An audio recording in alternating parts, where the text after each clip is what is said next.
नमस्कार, big breaking देख रहे हैं आप और मैं हूं आपके साथ अवंतिका श्रीवास्तव। सबसे पहले पन्ना से एक बड़ी खबर सामने आ रही है। फंदे पर लटका हुआ बाघ का शव मिला है। पन्ना टाइगर रिजर्व में बाघ का शव मिला है। पहली बार बाघ का शव फंदे से लटका हुआ यहां पर मिला। बाघ की हत्या कर बाघ को वायर से बांधकर लटकाया गया है। पन्ना टाइगर रिजर्व की टीम मौके पर मौजूद है। उत्तर वन मंडल अंतर्गत विक्रमपुर बीट की ये पूरी घटना बताई जा रही है। तस्वीरें भी आपको दिखा रहे हैं। हालांकि बेहद ही मार्मिक तस्वीरें। फंदे पर लटका हुआ बाघ का शव पाया गया है। पहली बार इस तरह का वाकया पन्ना टाइगर रिजर्व में। प्राथमिक तौर पर यह आशंका कि बाघ की हत्या कर बाघ को वायर से बांधकर यहां पर लटकाया गया था। पन्ना टाइगर रिजर्व की टीम भी मौके पर पहुंची हुई है। लगातार इस मामले में अब जांच शुरू की गई है।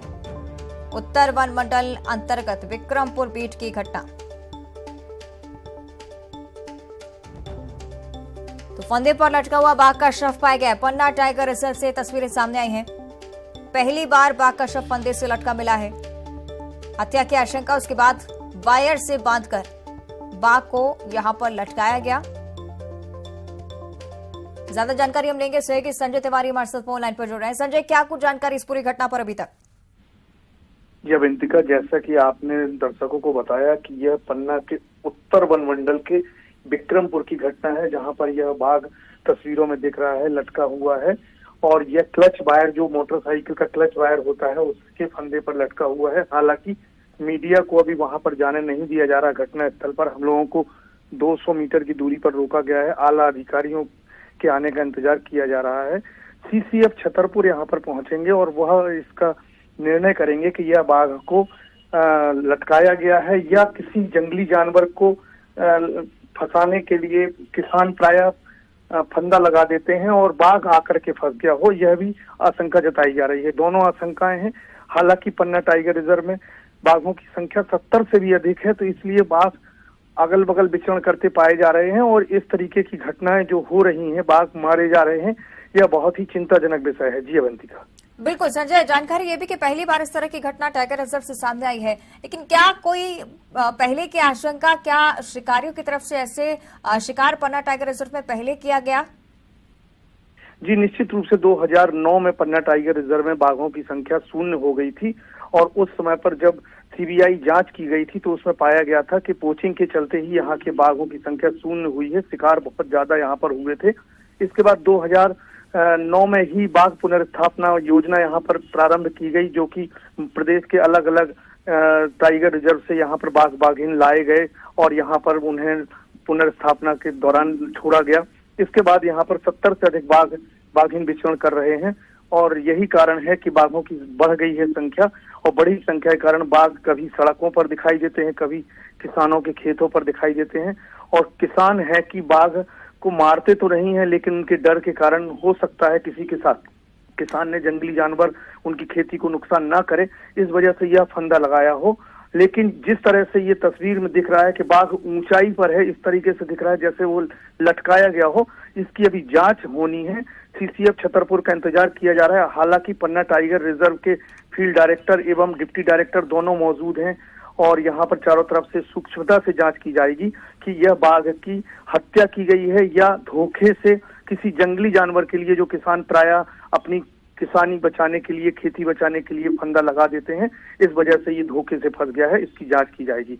जी संजय, अगर शिकार के पहले भी मामले यहाँ से सामने आ चुके हैं, क्या अगर जैसे किसान शिकारियों की तरफ से इस तरह की घटनाएं जिनको अंजाम दिया जाता है, क्या सुरक्षा के यहाँ पर कोई इंतजाम नहीं इन बाघों के लिए? जी निश्चित रूप से आपने बहुत बड़ा प्रश्न उठाया है कि सुरक्षा के इतने बड़े जंगल में अब कोई भी इंतजाम पुख्ता नहीं है, क्योंकि पन्ना टाइगर रिजर्व का जो एरिया है वो 542 वर्ग किलोमीटर का है। इसके अलावा जो बफर जोन क्षेत्र में बाघ विचरण कर रहे हैं, मैंने जैसा कि पहले आपको बताया कि बाघ टाइगर रिजर्व सीमा से बाहर आ रहे हैं। इस वजह से यहाँ पर किसी प्रकार के कोई भी सुरक्षा के इंतजाम नहीं है और हो सकता है कि शिकारियों ने भी इस शिकार को अंजाम दिया हो, लेकिन इसकी आशंका कम है, क्योंकि यदि शिकारियों ने टाइगर को मारा होता तो उसके अवशेष, जो कि नाखून है या उसके जो भी बॉडी के पार्ट्स हैं, वो जो बहुत ही ज्यादा कीमत पर चाइना के बाजार में बिकते हैं, उन्हें ले जाते। या हो सकता है कि मारने के बाद उन्हें किसी तरीके से देख लिया गया हो या टाइगर रिजर्व के प्रबंधन का जो बीट गार्ड है जिसकी नजर पड़ गई हो तो वो छोड़ के चले गए हों। इन सभी विषयों पर जांच होनी है। लेकिन यह बहुत बड़ी चिंता का विषय है कि पन्ना टाइगर रिजर्व एक ऐसा टाइगर रिजर्व है जो कि मध्य प्रदेश को टाइगर स्टेट का दर्जा दिलाया हुआ है, और यहाँ पे ही अगर टाइगर सुरक्षित नहीं होंगे तो निश्चित रूप से बहुत बड़ी चिंता का विषय है। जी अवंतिका। बिल्कुल संजय, ठीक बात आप कह रहे हैं कि पन्ना टाइगर रिजर्व की वजह से मध्य प्रदेश की पहचान इतनी ऊपर, लेकिन निश्चित तौर पर जब मीडिया को इस घटना के बाद से यहाँ पर जाने नहीं दिया जा रहा है, क्या अधिकारियों की तरफ से, वन विभाग की तरफ से अभी तक कोई आधिकारिक तौर पर बयान इसको लेकर? निश्चित रूप से बयान देने से बच रहे हैं, लेकिन पन्ना टाइगर रिजर्व का रवैया हमेशा से ही जंगली रहा है। उनका कानून, जंगल का कानून वो मानते हैं, और निश्चित रूप से ये तो मीडिया की बात है, वहां पर पुलिस कर्मियों को भी इजाजत नहीं दी जाएगी। वो उनके स्वयं के सुरक्षा गार्ड होते हैं, उनका स्वयं का जंगल का कानून होता है। और यह मैं एक विरोधाभास में नहीं कह रहा हूं, लेकिन अगर बाय द वे सत्यता है तो मीडिया को जाने दिया जाना चाहिए, दूर से फोटोग्राफ, वीडियोग्राफ निकालने देना चाहिए। लेकिन हमेशा से पन्ना टाइगर रिजर्व जो पाएगा, क्या नहीं पाएगा, वो डिक्लेयर करेगा कि ऐसे मारा गया।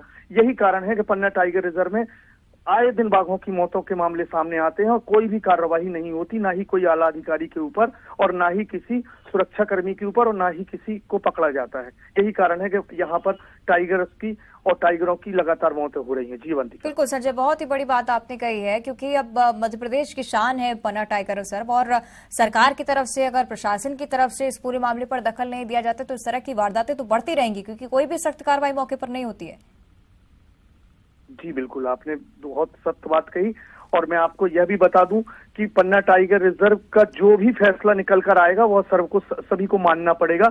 वहां पर कोई भी जांच एजेंसी या किसी प्रकार की कोई भी व्यक्ति को वहां पर जाने नहीं दिया जाएगा। जी बिल्कुल, तस्वीरें भी हम लगातार दिखा रहे हैं दर्शकों को। हालांकि बेहद ही चिंताजनक बात है जब पन्ना टाइगर रिजर्व टाइगर्स के लिए ही मशहूर है, और टाइगर के यानी कि बाघ का यहाँ पर शव मिलता है, वो भी वायर से लटका हुआ शव मिलता है। तो कहीं ना कहीं ये भी आशंका संजय कि किसी इंसान की तरफ से ही ऐसा किया गया हो, क्योंकि आप ये भी जानकारी दे रहे हैं कि किसानों की तरफ से भी आमतौर पर फेंसिंग यहाँ पर की जाती है, जिससे कोई भी जानवर जिसका शिकार वो कर सके। हालांकि बाघ का इस तरह से फंसने का पहला ही मामला पन्ना टाइगर रिजर्व से देखने को मिल रहा है काफी समय बाद। तो तस्वीरें देखिए, लगातार आपको हम दिखा रहे हैं, फंदे पर टाइगर लटका हुआ मिला है ये शव। और लेकिन बात यही कि मीडिया को आसपास नहीं जाने दिया जा रहा है, साथ ही साथ प्रबंधन की तरफ से भी अभी तक कोई बयान इसको लेकर सामने नहीं आया है। कहीं ना कहीं आशंका यही कि चूक प्रबंधन की तरफ से हुई होगी, क्योंकि जिस तरह से हमारे संवाददाता जानकारी दे रहे थे कि पन्ना टाइगर रिजर्व में कोई सावधानियां इस तरह से बाघ के संरक्षण के लिए नहीं बरती जाती हैं, और उस तरह से जब ऐसे मामले सामने आते हैं तो कोई भी कड़ी कार्रवाई यहां पर नहीं देखने को मिलती है। हालांकि यही कुछ बड़ी वजह जब इस तरह की घटना सामने आई, इसलिए कई सारे सवाल भी खड़े होते हैं। अगर प्रशासन की तरफ से इस मामले में दखल नहीं दिया जाएगा तो किस तरह से बाघ के शिकार को ऐसे रोका जा सकता है। तो पन्ना टाइगर रिजर्व की ये तस्वीरें, और अब पुलिस की तरफ से भी घटना की जांच जरूरी।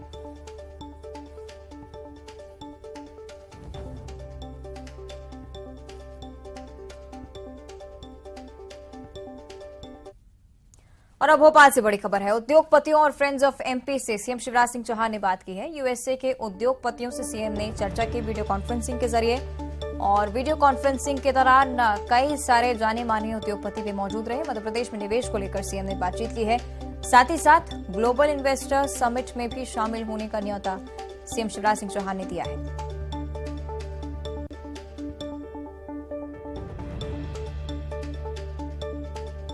उद्योगपतियों से फ्रेंड्स ऑफ एमपी से चर्चा सीएम शिवराज सिंह चौहान ने की है। यूएसए के उद्योगपतियों से सीएम ने वीडियो कॉन्फ्रेंसिंग के जरिए चर्चा की है।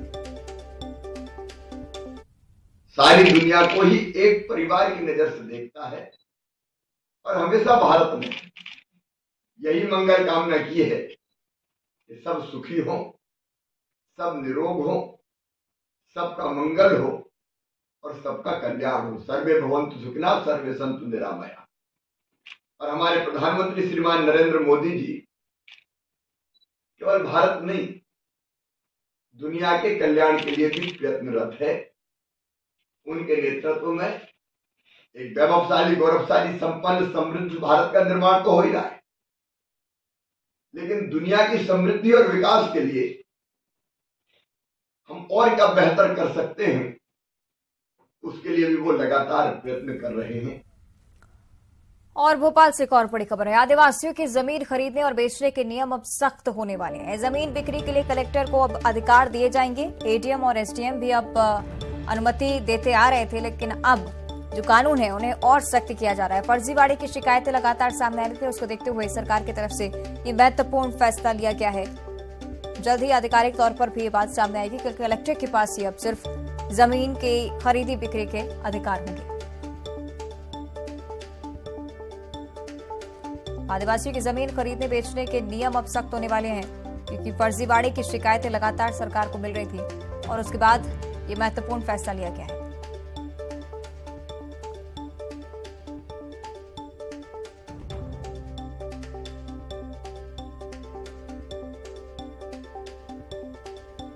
तो भोपाल से जानकारी। आदिवासी की जमीन खरीदने और बेचने के नियम अब सख्त होने वाले हैं। जमीन बिक्री के लिए कलेक्टर को अधिकार दिए जाएंगे। एडीएम और एसडीएम भी अब तक अनुमति दे देते थे, लेकिन अब कानूनों में सख्ती और अब सिर्फ कलेक्टर के पास ही अधिकार होंगे। फर्जीवाड़े की शिकायतें मिलने के बाद से सरकार सख्ती से इन मामलों को लेकर निपटने की कोशिश कर रही है। हालांकि फैसला सरकार की तरफ से लिया जा चुका है। और अब गरियाबंद से बड़ी खबर है। सीएम भूपेश बघेल की भेंट मुलाकात का सिलसिला लगातार जारी है। आज तीसरा दिन इस कार्यक्रम का गरियाबंद में। सुबह गरियाबंद में अधिकारियों की समीक्षा बैठक भी सीएम लेंगे, साथ ही साथ विकास कार्यों का भूमि पूजन करेंगे, लोकार्पण करेंगे। सीएम भूपेश बघेल आज प्रेस वार्ता को भी संबोधित करते हुए नजर आएंगे। और गरियाबंद से सीएम जाएंगे महासमुंद, सरायपाली और बलौदा भंवरपुर गांव में भी सीएम का भेंट मुलाकात कार्यक्रम जारी रहेगा। जनता से सीधे संवाद करते हुए सीएम भूपेश बघेल नजर आने वाले हैं।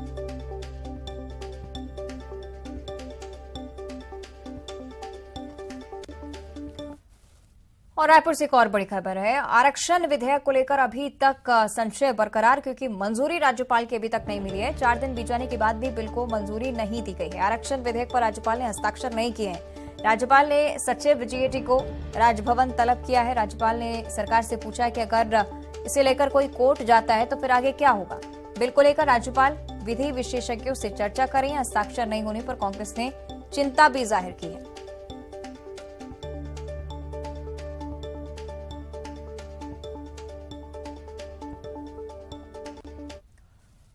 और अब रायपुर से बड़ी खबर। तनुपुरी हत्याकांड का यह मामला, जिसको लेकर छत्तीसगढ़ बॉर्डर पर उड़ीसा पुलिस पहुंच चुकी है। आरोपी सचिन अग्रवाल पुलिस को गुमराह कर रहा है। क्राइम सीन रिक्रिएशन के लिए पुलिस रायपुर ला रही है आरोपी को। तनुपुरे की जघन्य हत्या के बाद शव जलाया गया था। मामले में 2 आरोपियों की गिरफ्तारी हो चुकी है और अब क्राइम सीन रिक्रिएट करवाने की कोशिश पुलिस की तरफ से। लेकिन अब ये जानकारी कि आरोपी लगातार पुलिस को गुमराह करने की कोशिश कर रहा है। क्राइम सीन रिक्रिएशन के लिए पुलिस रायपुर ला रही है आरोपी को। छत्तीसगढ़ बॉर्डर पर भी पुलिस पहुंच चुकी है आरोपी के साथ, लेकिन आरोपी की तरफ से पुलिस को गुमराह किया जा रहा है। कोई स्पष्ट जानकारी सामने नहीं आई है। और अब सुकमा से बड़ी खबर है। सुकमा दौरे पर रहेंगे मुख्य सचिव और डीजीपी। ये बड़ी जानकारी। मुख्य सचिव अमिताभ जैन और डीजीपी अशोक जुनेजा का दौरा होने जा रहा है। घोर नक्सल प्रभावित इलाका है पिटमेल, जहां पर अधिकारी जाएंगे। हाल ही में यहां पर एक कैंप भी स्थापित किया गया है, जिसका जायजा लेने के लिए अधिकारी यहां पर पहुंचेंगे। पिटमेल को नक्सलियों का कोर इलाका माना जाता है और दोनों अधिकारी नए बने कैंप का निरीक्षण करने के लिए यहां पर पहुंचेंगे। जवानों और ग्रामीणों से भी वो मुलाकात करेंगे।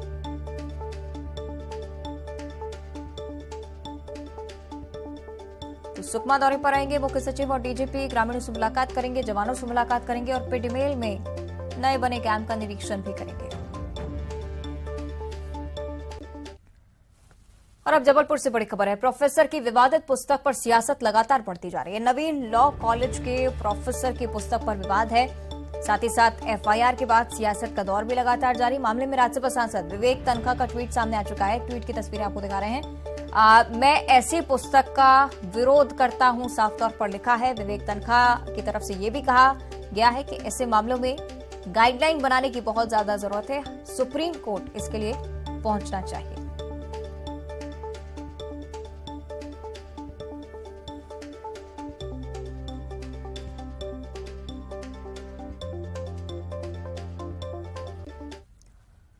तो डॉक्टर फरहद खान की विवादित पुस्तक विवाद पर प्रदेश के जल संसाधन मंत्री तुलसी सिलावट ने कहा है कि कांग्रेस इस मामले में सियासत न करे, जो भी कानून सम्मत होगा वो किया जाएगा।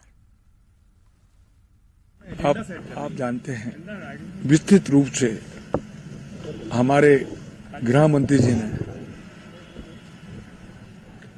आपके सामने चर्चा की। इसमें जो भी दोषी व्यक्ति होगा उसमें कड़ी से कड़ी कार्रवाई की जाएगी, किसी दोषी व्यक्ति को छोड़ा नहीं जाएगा। और जबलपुर से एक और बड़ी खबर, वायरल वीडियो पर मानवाधिकार आयोग ने संज्ञान ले लिया है। वायरल वीडियो अस्पताल का, जहां पर बेड पर कुत्ते बैठे हुए पाए गए थे। आयोग ने स्वास्थ्य विभाग से जवाब तलब किया है। बीएमओ को नोटिस जारी कर 24 घंटे में जवाब मांगा गया है। शाहपुरा सामुदायिक स्वास्थ्य केंद्र का ये मामला, मरीज के परिजनों ने ये वीडियो बनाया था और सोशल मीडिया पर जैसे वीडियो वायरल हुआ, मानवाधिकार आयोग ने इस पर संज्ञान लिया।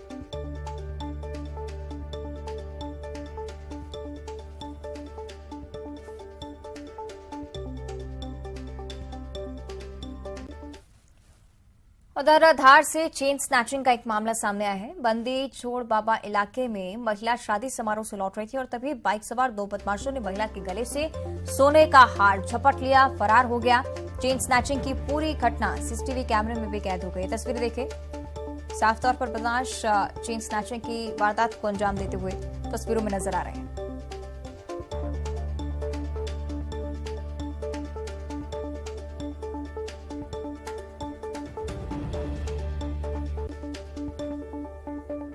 जबलपुर की अब चर्चा करेंगे, जहां पर एक ब्यूटिशियन के खिलाफ शिकायत दर्ज करवाई गई है। शिकायत के बाद पुलिस भी ब्यूटिशियन की तलाश में जुट गई है। मामला कोतवाली थाना क्षेत्र का, जहां ब्यूटिशियन ने 3 दिसंबर को एक दुल्हन का मेकअप करने के लिए बुकिंग की थी, लेकिन शादी के दिन वो खुद मेकअप करने के बजाय ट्रेनी से मेकअप करवा रही थी और दुल्हन का मेकअप बिगड़ गया। जब परिजनों ने इसकी शिकायत ब्यूटिशियन से की तो परिजनों के साथ ब्यूटिशियन ने अभद्रता की। इसके बाद परिवार ने थाने पहुंचकर इसकी शिकायत दर्ज करवाई।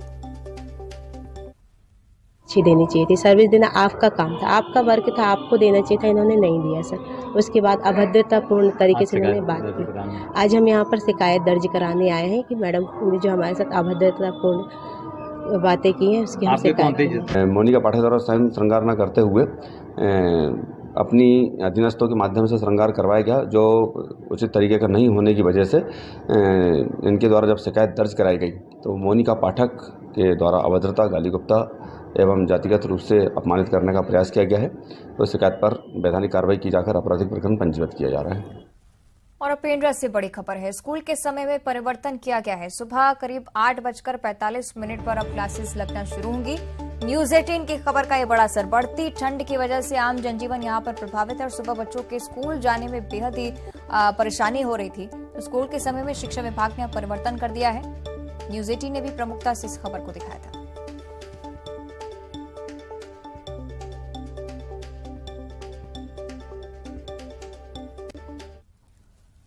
और बलौदाबाजार में भी न्यूज 18 की खबर का बड़ा असर हुआ है। कलेक्टर रजत बंसल ने स्कूल पहुंचकर स्कूल का जायजा लिया है और शिक्षकों की कमी की खबर जब प्रमुखता से न्यूज 18 ने दिखाई तो कुछ ही दिनों में शिक्षकों की कमी दूर होगी, ऐसा आश्वासन कलेक्टर की तरफ से आ चुका है। कलेक्टर ने डीओ को निर्देश दे दिए हैं। शिक्षा विभाग के अधिकारी भी इस दौरान मौजूद रहे।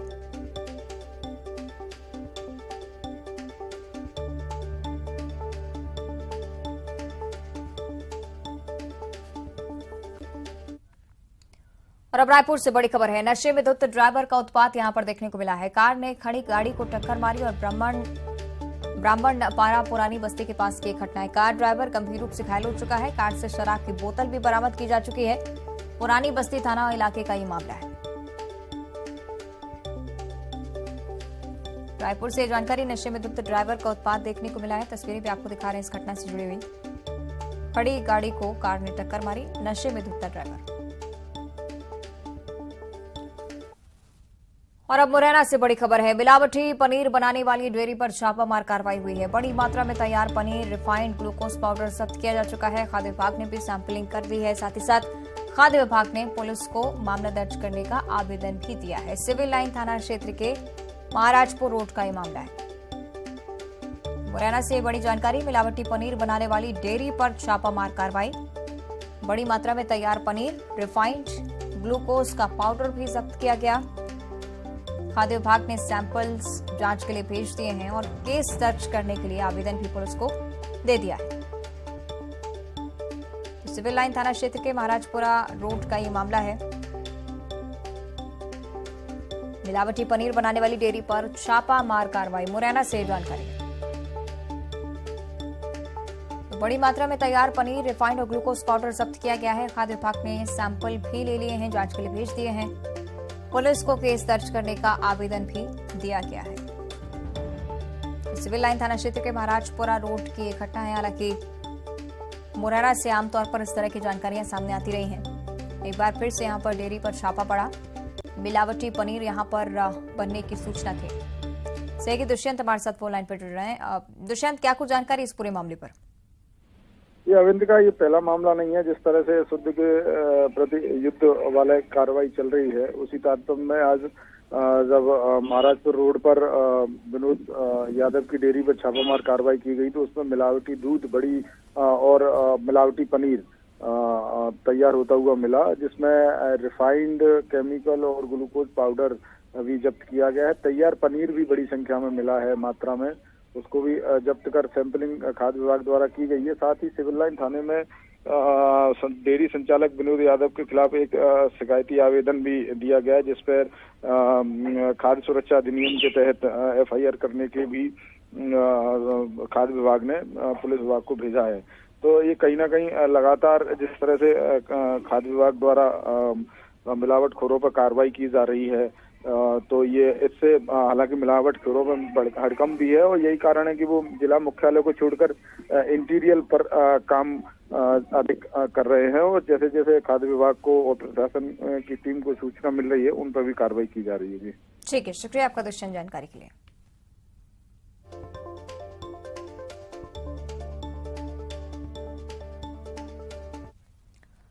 और अब इंडिया से बड़ी खबर है। मरवाही में 43 हाथी के झुंड ने उत्पात मचा रखा है। साथ ही साथ मरवाही वनमंडल में 43 हाथियों ने डेरा डाल रखा है, जिसकी वजह से लोगों में भी दहशत का माहौल है। पिंडरा रेंज के दमदम साकौन प्लांट पर हाथियों का झुंड पहुंच गया, ग्रामीण के घर को नुकसान पहुंचा है। साथ ही साथ हाथियों ने फसलों को भी बर्बाद कर दिया है। साथ ही वन अमला भी लगातार हाथियों पर निगरानी बनाए हुए हैं। अपील लोगों से की जा रही है कि हाथियों से दूरी बनाए रखें।